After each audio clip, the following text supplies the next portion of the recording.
Ngayon magluluto tayo ng ilagay natin yung siyempre ito natin yung lagay natin yung mga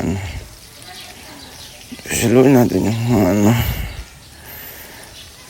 isa natin yung mga lagay natin yung dalawang yung madaming lagyan natin ng konting tapos haluin natin yung mga tapos natin yung ganyan yung mga tapos lagyan natin yung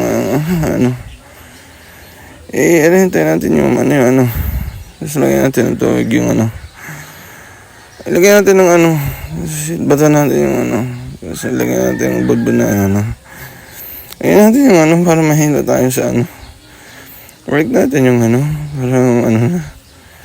so lagyan natin yung lagyan natin yung madaming at lang natin kumalasas pa maganda kaya yung tulak natin yung tapos ba ito? Raro na ito. Bingin na ako sa tao. Malatin.